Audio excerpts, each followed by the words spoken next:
Welcome to WFPC Podcasting, your local source for the heart and history of Pike County, Indiana. And now, here's your host, Randy Harris. Welcome to WFPC Podcasting.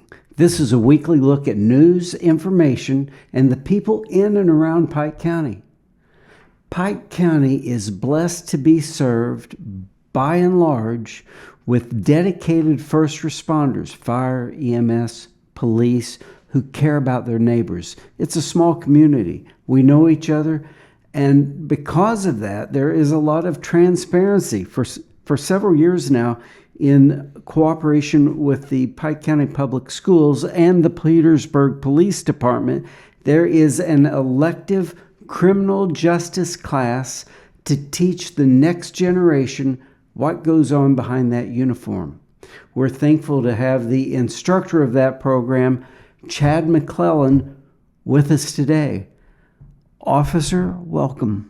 Thank you. Thank you very much. Your criminal justice class. How did that all come about? You're still an officer. You're still the assistant police chief. Yes. But you also it's not really moonlighting, but you head out to Pike Central, and you're teaching a new generation about criminal justice and what goes on within police departments, and helps give them a vocational option on what they may or may not want to do. That would be the hope, yeah, that hopefully we can give them some ideas down the road. So, yeah. How the class came about, it was well before me. It's a CT course, career technical course, that's been taught by, multiple people before it got to my hands.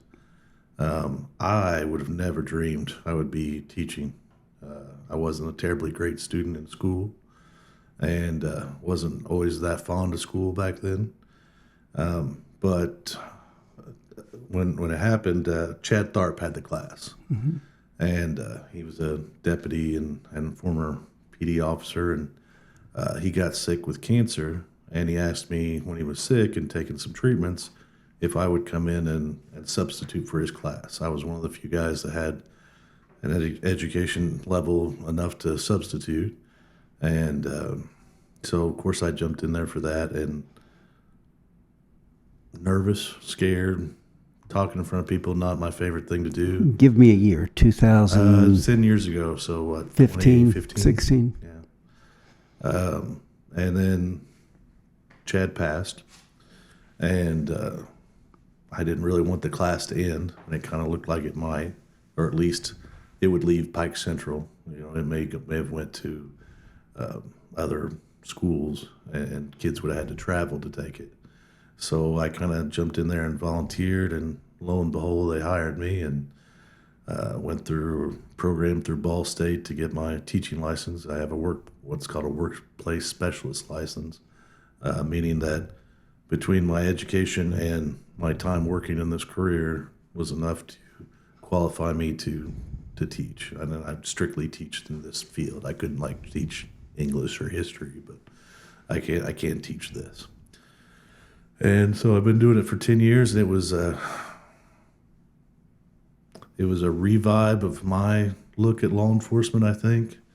I'd already been in law enforcement for 15 years by then, and it kind of awoke my love for it, and my seeing it through the kids' eyes and how they look at it kind of reawoke my love for it. So I thought, hopefully it helps both of us in that effect. So. My daughter Jayla is no one that I would think would go into your career. Sure. But she took it as an elective and loved it. Yeah. And it's 50-50. When I first started, there was a lot of kids that took it and were looking to go into law enforcement. I was probably 75% of my class was law enforcement oriented to some extent. And I've had approximately 20 kids that have gone on to have careers in law enforcement now, including, people in our department. Taylor, our first female officer, wow. was from my class. Benny Hess was from that class. The Metters boy, Briar. Briar, and his brother took it too, but he went a different direction. So and I had kids that have went to other places. And then when I first started, I had students from Jasper. I had students from Huntingburg, Wood Memorial. And they traveled to Pike Central to take the class. Since then, they've had their own classes start up at their schools because, the schools figured out the money follows where the students go, not so much where the students started. So they've started up their own program. So we're primarily Pike Central, or all Pike Central students now, and it's used more as an elective, although the students can get dual credit for college through VU. Well, it's quite a program. How do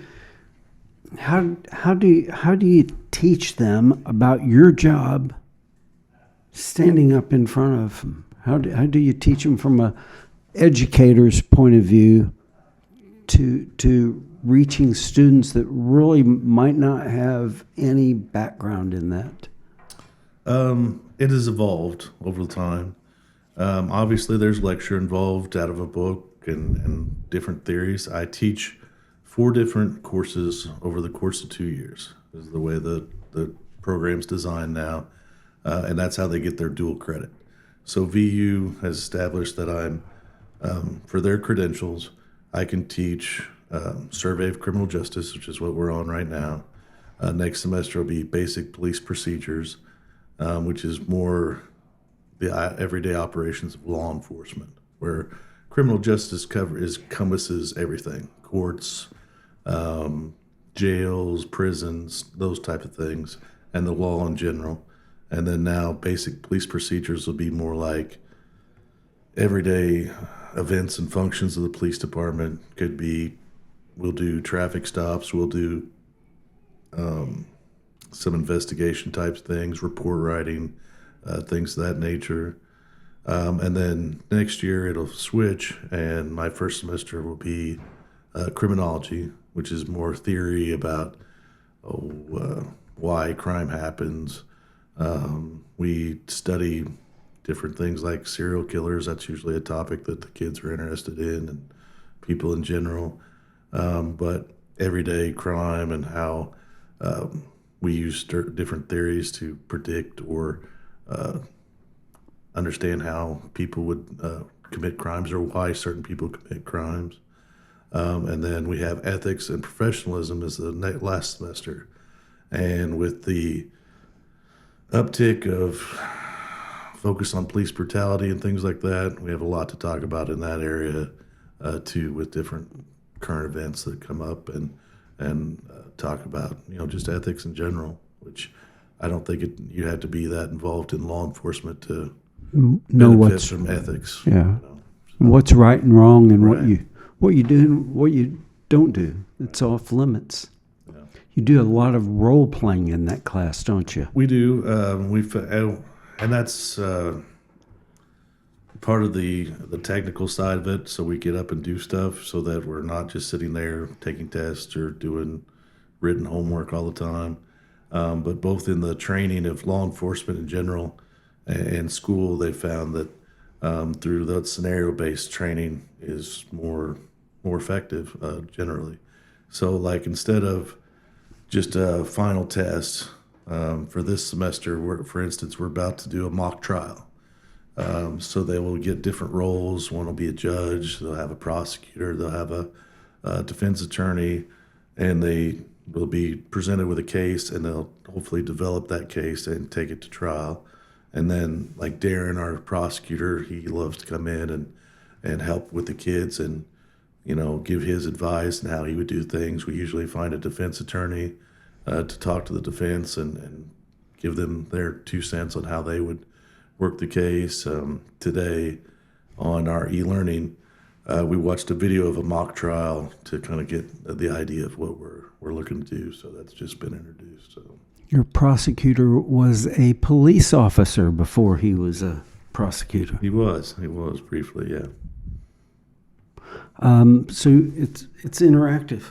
And Yeah, we try to make it as much interactive as possible, and I try to bring as many of the guys from the department, and both departments really, in to interact with the kids, because that's part of it too. Even if a student comes in with very little interest in pursuing the field, at least they can leave with a knowledge of these guys as human beings, their perspective on different things. Just recently, we had a training, and it works for the guys and the students both. Every year, we have to do training in certain, like domestic violence, in SIDS, in CPR, just different topics like that. And they had to get continuing credit hours for the police department to maintain their arrest powers. Several years ago, a person with the Indiana, I'm going to say Justice Institute, but I'm not sure if that's the right department, but came up with the idea, instead of just going through a PowerPoint boring lecture, he hired an acting troupe to come in and act out scenarios for these ideas, say a domestic violence situation. So they would come in, and these actors would act as officers dealing with a domestic violence situation, and they would make mistakes, purposely make mistakes within the act. And then they would have a discussion with the officers. Well, what do you think they did wrong?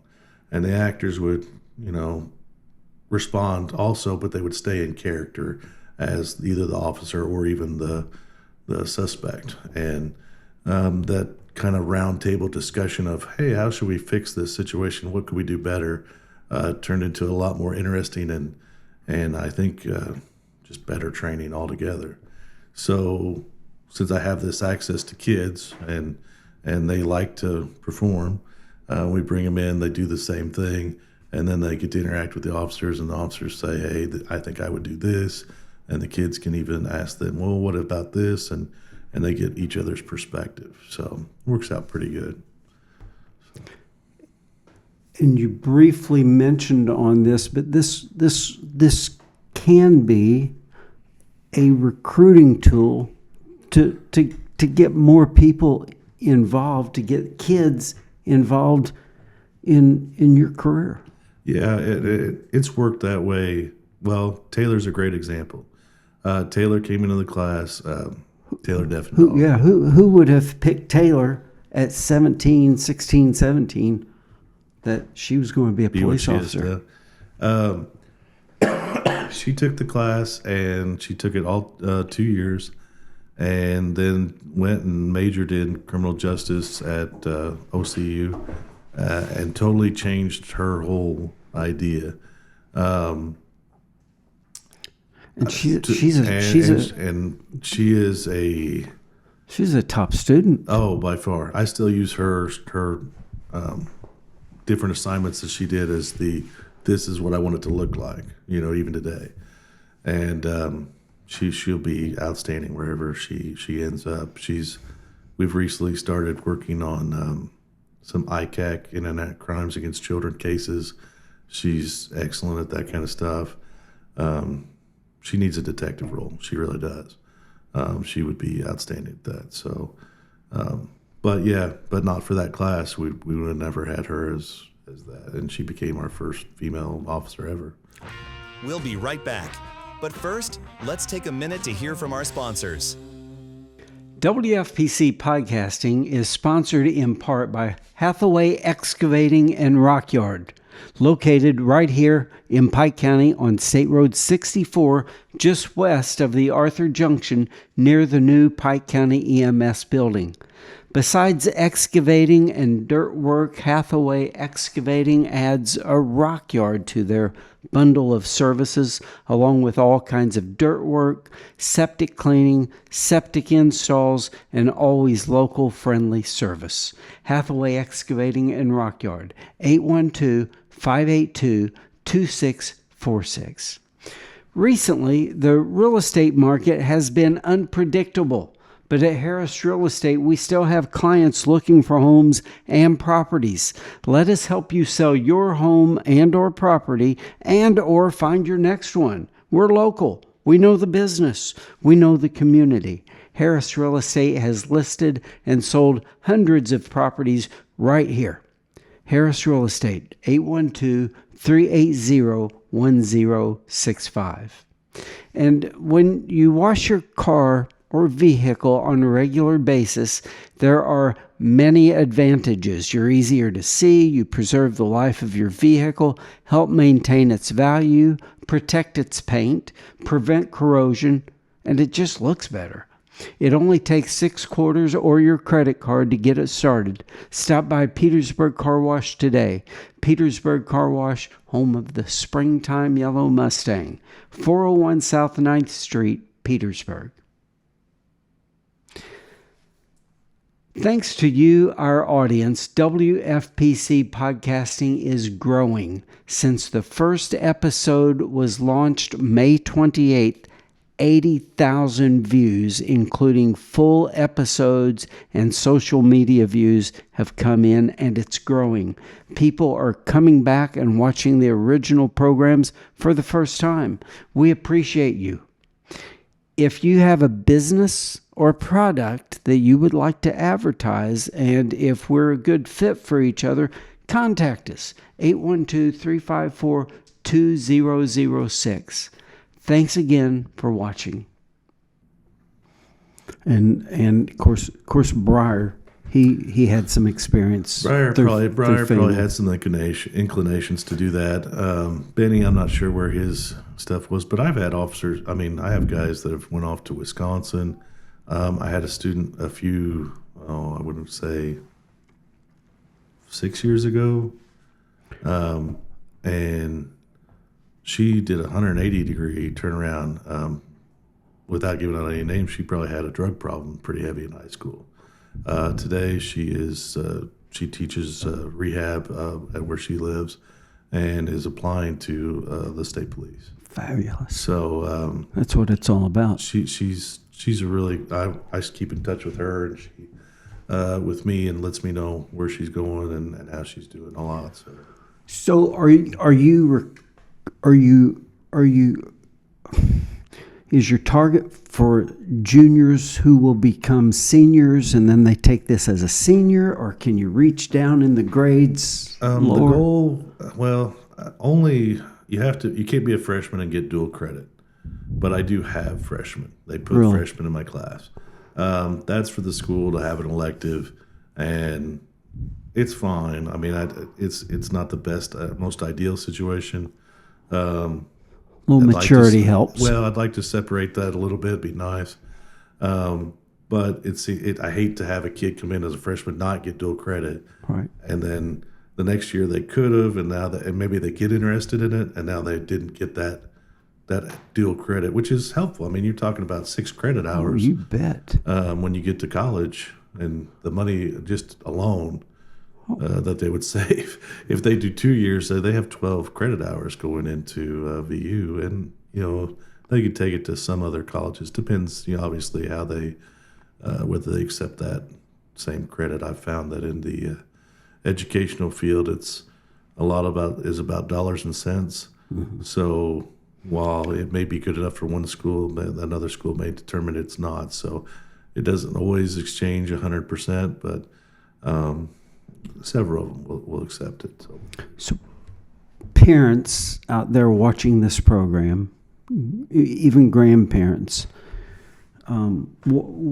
what do they need to tell their kids to say? Here's a great elective that teaches you about general life that you need to know. You need to know where that police officer's coming from, and here's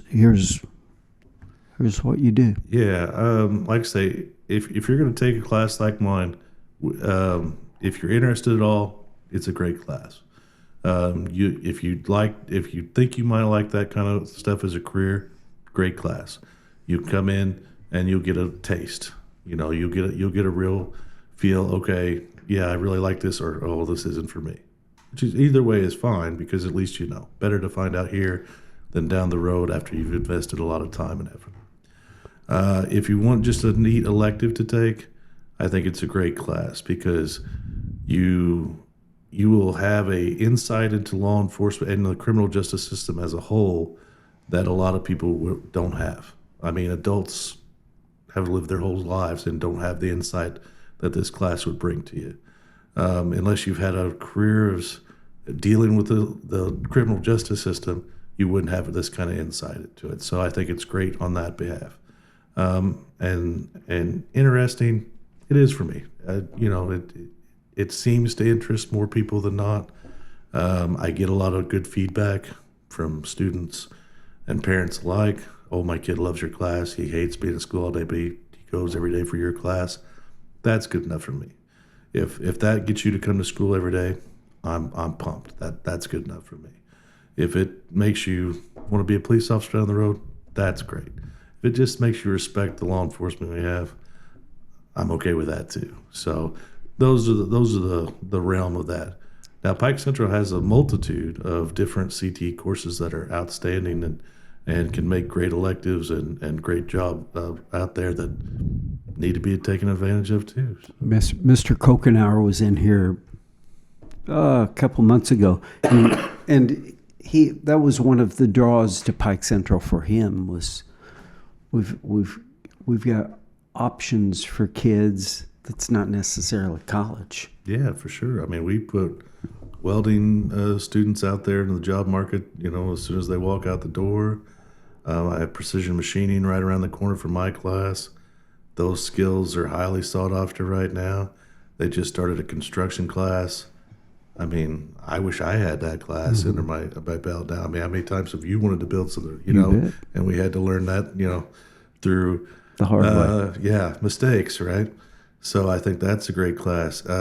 Fire science is out there now. That's an outstanding class. As much as I want to make fun of firemen, I want to, with that general rivalry, that's a great course out there. So Jody next door with her biomedical classes. My daughter, Jen's in that now. Probably jumped to her career there with her Jody's classes. So yeah, there's a lot of good options out there right now. When did you grew up? You had community-minded parents. You were Boy Scouts. You always cared about your community. When did you know that you wanted to go into law enforcement? My mom would say kindergarten, because I did a paper on what do you want to be when you grow up, and I always said policeman. So, I mean, I never really jumped off that track a whole lot. It was just kind of in you. You wanted to help. You wanted to help the little old person cross the street. Yeah, I mean, I went from Boy Scouts. I went to a Respect for Law camp. I don't know if anybody even goes to that anymore. It was held over at VU, and you did a week with it was state police out there. I remember meeting Mike Hildebrand back then, and I just thought he was the neatest person in the world. So that kept my career going. I tell a really weird story. I used to mow grass for a job. I would mow Eddie Boyd's lot down there where Shears is now. All right. And I was 13, 14, I don't know, whatever. And I just drove the lawnmower down there. I didn't have a vehicle, so I just drove the lawnmower. And I was coming down Illinois Street, and I hear a siren whoop behind me. And I turn and look, and a police officer points his finger at me and just like this. And he doesn't stop me, but he just points his finger and drives on. So I just stopped. I thought, oh my gosh, I've really messed up. I left the lawnmower on the side of the road, and I just ran back home. And I remember my dad got mad. Go back and get that lawnmower, But I found out it was Bill Scales, and he was leading a funeral procession. He was basically just telling me to get out of the way. But that finger was enough to terrify. I was like, yes, sir, right away, And then later on, that was my first chief that I worked under was Bill. And, I think you or he told me that story. Yeah, years ago. Probably. I've told that one. That was definitely a moment I never forgot. Is that finger? I mean, that was the closest I ever came to being in trouble with getting law in trouble. enforcement. So I sure didn't want that to happen again. So Bill, wow, he had such a great mind for law enforcement. You would take me around for a drive, and Bill would take me around for a drive, and he was, he would look and he'd say, that car wasn't there this time yesterday. He just had a mind to understand what's going on his watch in this community. Yeah. Yeah, he did. He was really good at that. And it comes after a while, and you find yourself doing that. Like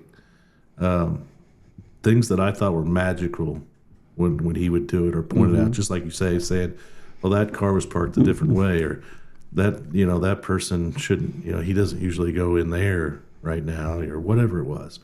And then now, 20 some odd years later, I'm like, okay, I get it. I get how that comes to be the thing. So, it's interesting. It really changes over time your way of looking at the world.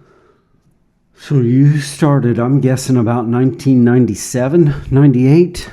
Is that close? I swore in 99. Okay. I interned for a year before that, so it kind of feels like 98 because I rode with the guys for a long time. I swore in 2 weeks before my 21st birthday. All right.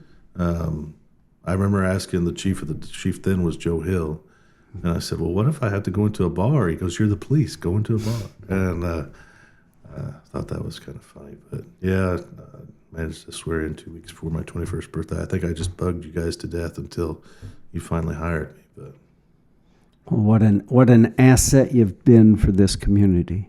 Well, I hope so. I mean, I strive to be. So. And continuing to do so. I continue to strive to be, so yeah.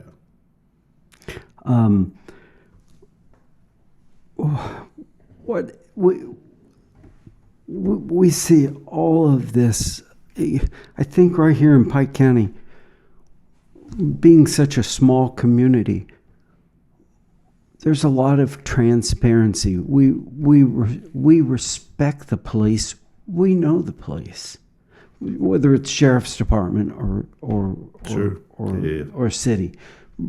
But we know we respect each other. It's pretty mutual. Bill used to tell me what goes on in California is going to hit Indianapolis in 10 years, and then it's going to move on down to us. You don't see that coming this way, do you, for that? Here locally, we're really lucky. I mean, here just personally, I think we're very lucky. The community, like you say, knows us, by name. I mean, it's not like we're this mystery figure outside. It's just, slapping rules on them. I mean, they know us, and I think we get that respect in that regard. So I think we'd have to get really, really big before, we had California problems or even Indianapolis problems, even Evansville problems, honestly. As far as Evansville's different from when I grew up there. Sure, absolutely. So those community problems, I don't think we have as big. We'll have those as big problems. Anytime you grow, there's growing pains. I mean, it's just the way of the world. But no, I think we're pretty lucky. We're pretty insulated from a lot of those issues. Besides funding and money, what challenges do you have here? Besides funding and money, let's see. You still got that's pretty good question. quality of officers still. Yeah, I mean, obviously, it's twofold. Like we take on a person like Taylor, knowing she's going to outgrow us as a department. She's too smart, too much going for her to be small town her whole life. Unless that's what she chooses, Well, and maybe. we've got a lot of that. You're an example. Kyle's an example. This is where you grew up. This is where you want to be. Yeah. You could have other options, but they're, what is that worth? Yeah, I would not trade my career. Right.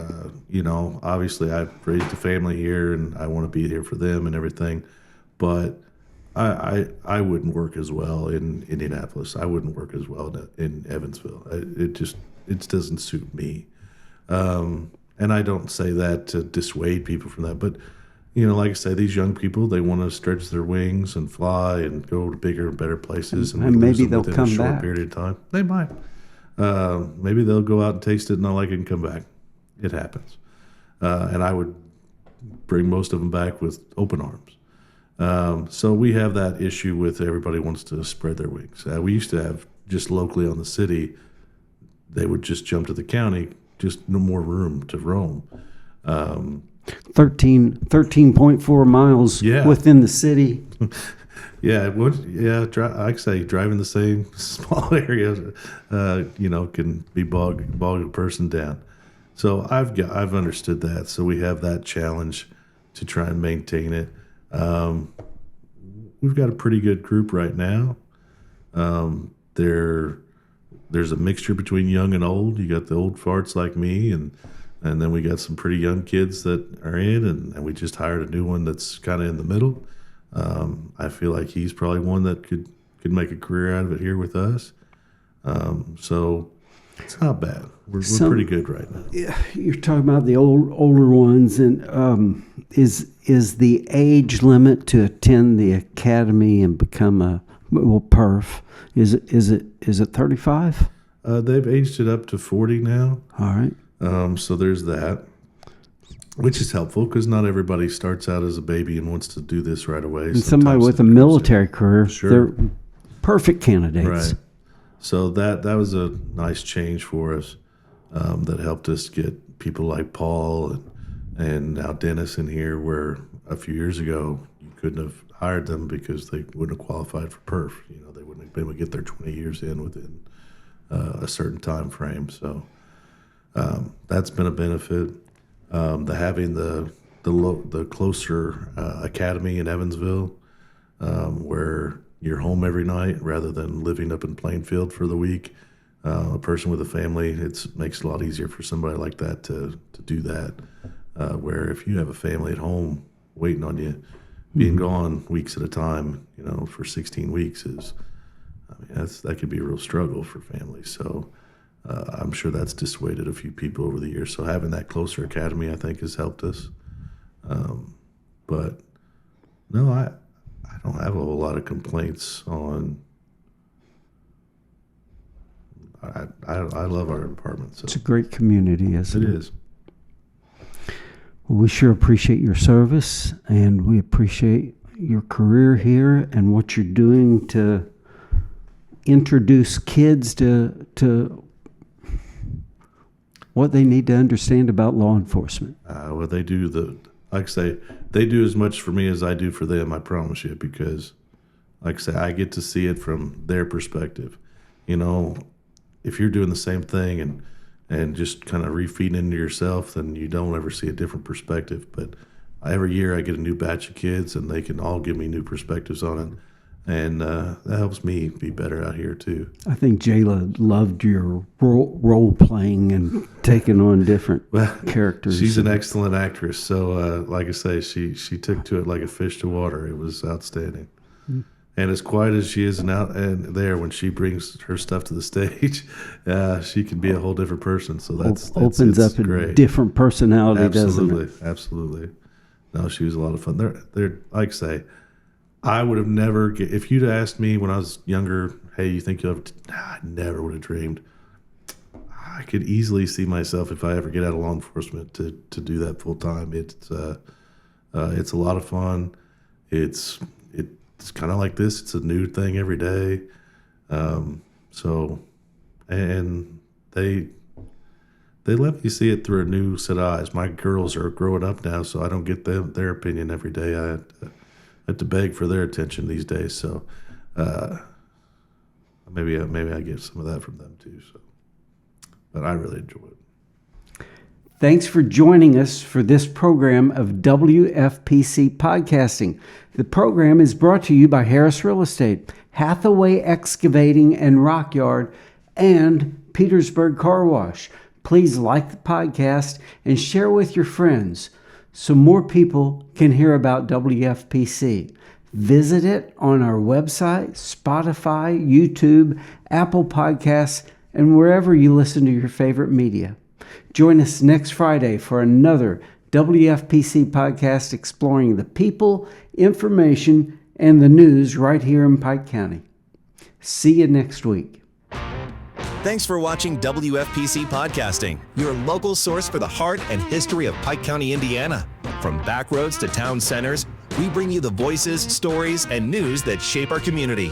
Join us on this journey through the past, present, and future of Pike County, Indiana. Tune in next week for the next episode of WFPC Podcasting.